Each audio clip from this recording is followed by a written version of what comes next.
Casanova,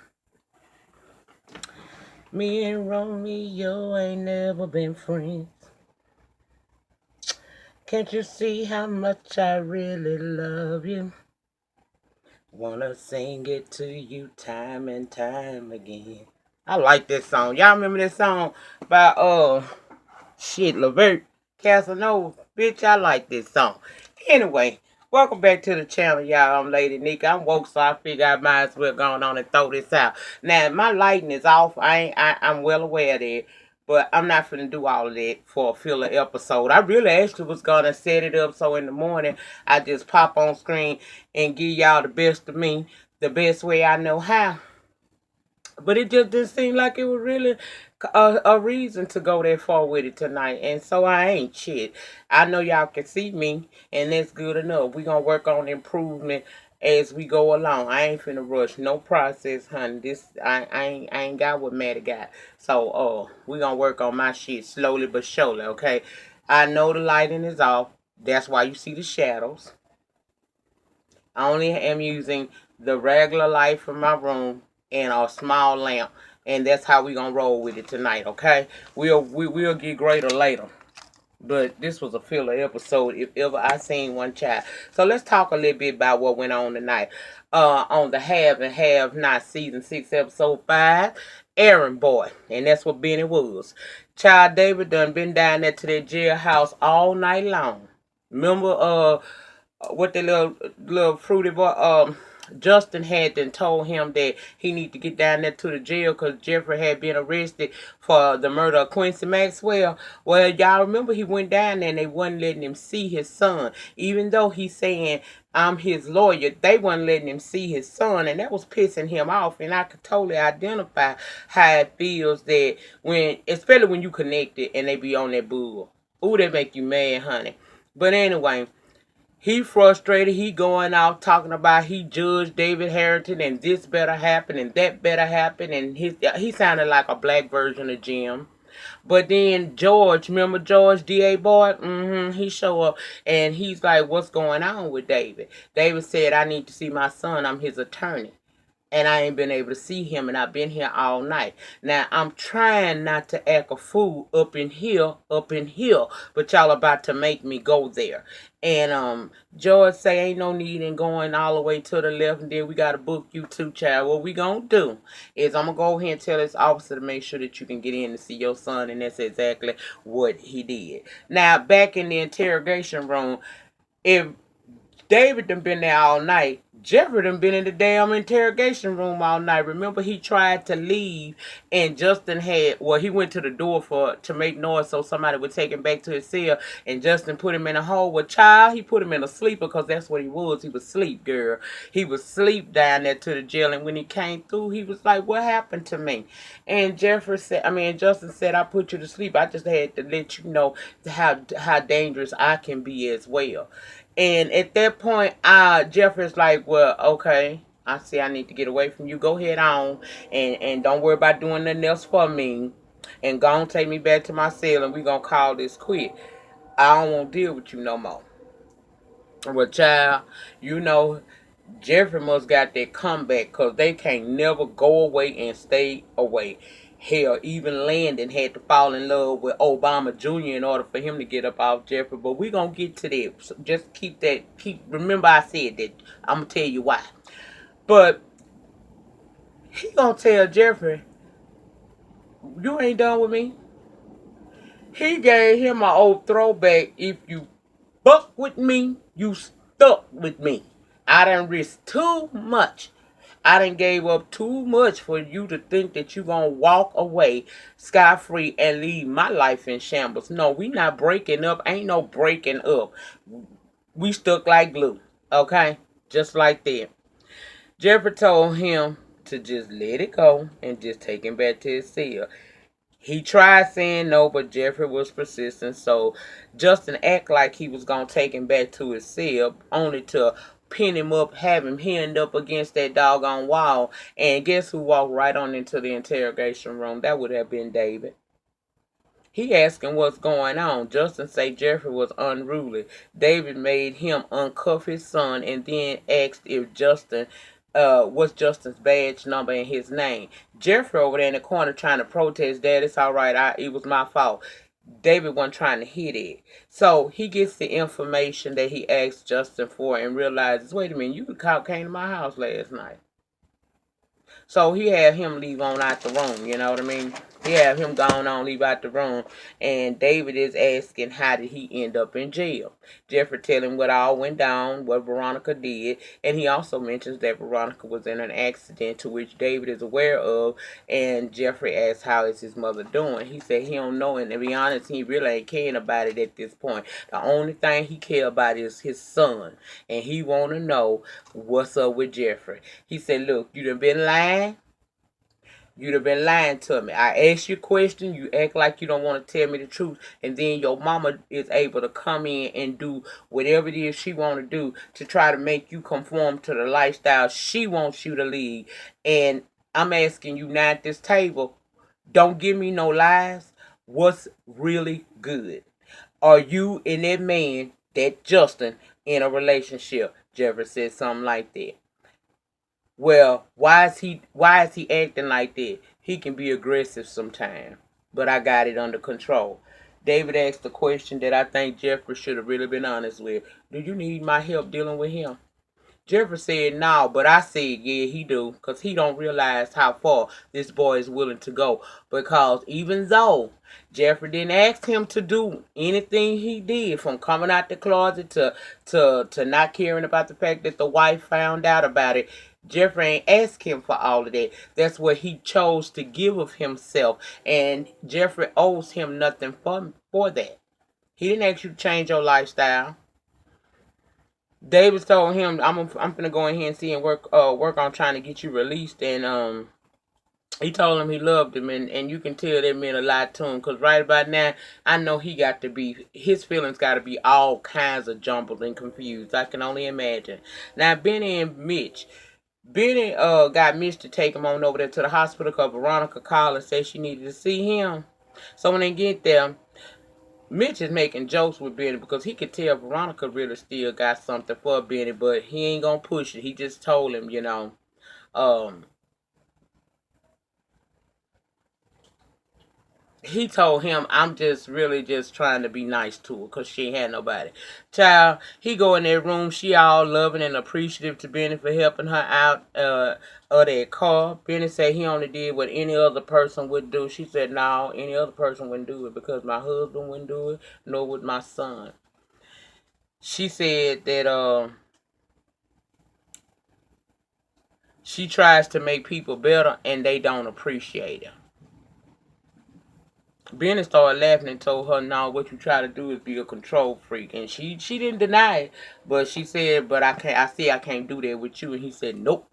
Then she apologized for how things went between them when they tried to mess around and how she acted afterwards. And she admitted that she was lying when she said he wasn't good in bed. And he was like, "Oh, okay, I know." She's like, "Oh." Not Mr. Casanova. He was basically telling her, "Good, look, I'm not bragging. I ain't got no big head, but I know what I know, and I know I'm good in bed. So that there it is." Then she starts offering to do something for him to show her appreciation for what he did for her. He's saying no. She's saying, just think about it. Anything that you come up with that I may can help you with, let me know, and I got you. So he told her, let me think about it and I'm going to hold you to it. And she said, of course. Then she asked him to go check. He told her he had to get ready to go check on his mama. Veronica going to say, well, how is little Hannah? And he called her right then. Look, we'll be right back to square one if you start that. I know when you being serious. I know when you being sincere. I know when you being petty. And I ain't here for it because at the end of the day, that's my mama. Watch your mouth trick because you can watch yourself or you'll be up in here by yourself. And she pulled it back. Then she asked him to go over to her house and grab some clothes because they keeping her down to the hospital a little bit longer. While he there, check on the house and her house guest, which is Melissa, the girl that was in the accident with her. He wants to know, who is she? She said, that's Jeffrey's fiance.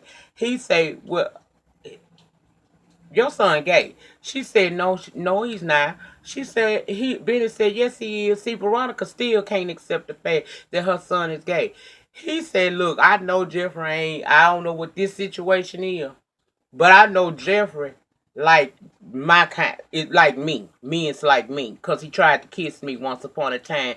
And he told her about the time that he went over to his Jeffrey's apartment and Jeffrey tried to get with him. Said it was a long time ago before him and her ever had their little moment with one another. Veronica was like, you should have whooped his ass or something like that. And he was like, girl, you got an extreme, that's still your son. She said she ain't care because he ain't supposed to be trying to like on no other man. Veronica lives in a delusional state of mind where she just can't wrap her mind around the fact this boy is not going to be who you want him to be. He gonna only be who he is. And win, lose, or draw, right or wrong, you can't make a person be what they not ready to be, okay? She tried flirting with him a little bit, but he ain't feed into it too much. So he leave her there, tell her he finna go over there, cause she didn't gave the the number, the what you call it, the security code and everything on her house soon. When he get out that door, he tell Mitch that he need to go by her house and get some of her stuff because her hospital stay gonna be a little bit longer than she expected. And Mitch like, man, look, instead of going to my uncle, how about you just asking her for the money? She got plenty of it. Benny not really wanting to fool with Veronica like that, and he's like, no. Mitch thing is Veronica is not as dangerous as my daddy. But see, Veronica, Benny don't know Veronica the way Benny know Veronica. So he telling him, I wouldn't speak too soon on that. I wouldn't, cause Veronica can be probably 3 or 4 of your uncles for all you know, child. But he ain't here with that. Now we see Obama Jr. and Landon in the car discussing what's on the itinerary for the day.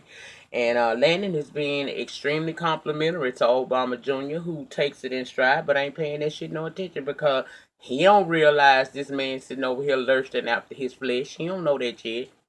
He also offered to hang out with Charles again, have another guys' night of drinking. Charles don't want to do it. He said he ain't in the mood for it tonight. He gonna go on and get him some rest, okay? He also told Landon, look, I've been thinking about it, and I might need you to go check on her. So Landon said when they complete their meetings they got planned for, I guess that day and the next day, he'll be on the plane to go check on Candace. And you could tell Landon sure enough ain't feeling that. He don't want to go check on no Candace, honey. Now, remember the girl from last week that Candace made her bottom bitch? Remember her? I still don't know her name, but anyway, Erica brought her clothes to her that she was supposed to bring, and old girl asked Erica if she was a prostitute too. Erica said no, and Candace walked right up on her, told her, girl, how it feel not to have nobody on your team. Erica was like, it's kind of hard. She said, well, you should have thought about that when you thought about crossing me. And is you working on my 100K? Because if you ain't, it's going to be some smoke in the city, boo. Just stay doing what I asked you to do and don't fail me. Or you know how it's gonna go down. She tell old girl, you need to get dressed. You need to go make some money. Old girl ain't got no hotel there, so she tell her, you go to my hotel room. I'm gonna go, go a little bit ahead of me, and this is going to be the last time you and I ever speak to each other publicly. And old girl left to get ready to go get her room and get changed up so she could sell herself to the highest bidder. And this guy and this woman walks up to Candace. Apparently they are undercover cops coming to arrest her ass for robbing some guy. Candace didn't know who they was or what this was all about, but of course she had to go because they either go willingly or they gonna make a scene in that nice hotel and she ain't want that. We got Hannah and Catherine over there at Catherine. No, they was at Hannah's house talking about Derek. Bottom line is, Catherine want Hannah to just go and have some fun. You ain't got to give up none of your sanctified puss to the man, but just go and have a good time with the man. Let the man make you smile and just relax, relate, release. I know you've been under pressure. That's why I think now is a great time for you to go out and have a little fun. Derek is not Even though I think Hannah attracted to him, her mind ain't there yet. She ain't focused on none of that. She admits she needs to relax and have some fun, but she not really trying to have Catherine hook her up with anybody, and I guess that's well within her right. I wish she would let someone go treat her well and make her smile. I mean, like I said, she can keep her sanctified and say puss to herself, but just have a little fun, try to live a little bit. Now, y'all remember that girl Sarah from down at the DA's office that Jim told Oscar to have call him? She did. He tell her to bring her ass over there. She comes. She tell him that she can't stay long and that she's about to get married to a judge.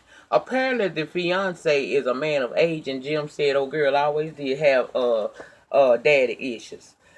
He apparently got some information on Miss Sarah as well as a few other ADAs in the office, and Jim wants every shred of evidence that the DA has on him. She's saying, well, you'll get that in discovery. He said, no, you know what's up. She said, look, it's really a circumstantial case. The only thing that we have that will push this case on is the fact that we have two eyewitnesses, and I'm not witness tampering. The two eyewitnesses is Jeffrey and Wyatt. They are the ones that agreed, I guess by consent on paper, to talk to DA girl Salison when she was there. They agreed to rat on their parents. Jim told her find that evidence and make it go away. She's saying she don't want to do that. He said, you do it or you'll be explaining to the world and your cellmate how you got there. Because I know your tea. And apparently that tea ain't something she won't spill because she agreed to do what he asked her to do and thought she was fitting to get ready to leave when he told her, we ain't through. He told her clothes off, face on the bed, you know the position, and then he told her that he was the best she ever had. And child, she didn't want to, but she started undressing. Looked like she knew the position because she was about to get in it. I said, Jim is a mess, honey. Jim act like he's still Bo Dude. Girl, you know damn well time that gravity takes hold of some of us real hard. And girl, that black don't crack, but that white, it'll bite. That's all I can think of. Bitch. That white bite. If you can tell when they start getting old. And I ain't gonna lie, back in the day, even though I ain't no girl that ever really wanted to be down with the swirl, I will say this, back in the day, Bo Duke could get it, but Jim Cryer can't sit down somewhere with that geriatric Viagra needing piece of meat that you trying to push into people's life because ain't nobody asking you for that. But old girl look like she gonna have to go along with it. Now Mitch and Benny arrive over to Veronica's house and Mitch looking around talking about this nice Benny, this could be you. Hell, I know you Candace brother. Benny was like, first of all, you wrong for that. And I ain't like her and chill off on what you saying about my sister. And I was like, yeah, because you would be glad for her to let you take care of her. Oh, you'll join the damn mafia family back to keep Candace if you thought you had a chance. But anyway, Melissa walks in and sees them. She's a bit startled. They apologize for scaring them. But tell her, look, Veronica told me to come over here and get some of her clothes. Oh, she gonna be in the hospital longer? Yep. Then this girl just started getting a case of the running mouth. She said, she told Benny and Mitch they both handsome. Asked them was she sexy to them. And basically said that she don't like being there. She don't like Veronica, but she gotta stay there because she's making her be with her gay son. Girl, I was like, girl, you tell it all, huh? You tell it all. Anyway, she ends up going up into Veronica's room with Benny. And he in the closet trying to get the clothes because she said all her stuff was labeled, for the days. But he went to look for the shoes. He had to come out the closet to ask her where Veronica keep her shoes. And she laying across the bed with her lingerie on. Baby talking about she ain't felt like a woman in a minute because she in there with a gay man that look at her like he disgusted.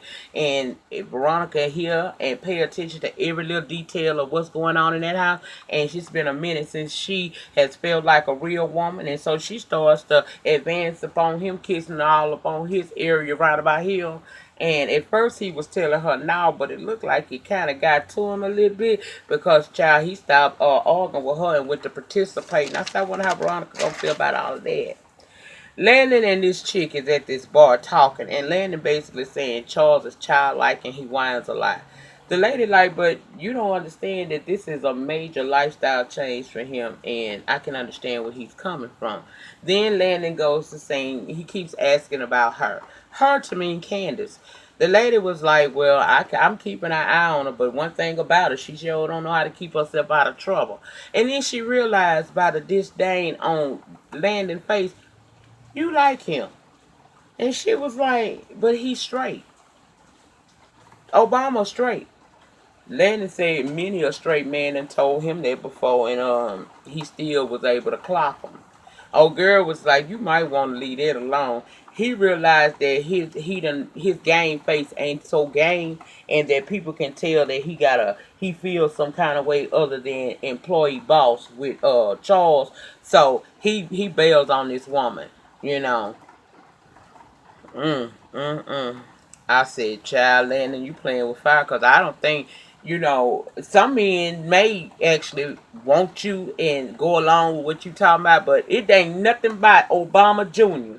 that give me here down low like that. What I think is going to happen is if you don't leave that long and you advance on that man, you gonna meet Chucky, and you ain't ready for Chucky. Clearly, you ain't, cause you got a glimpse of Chucky early on in the season, and you wasn't ready, honey. You wasn't ready.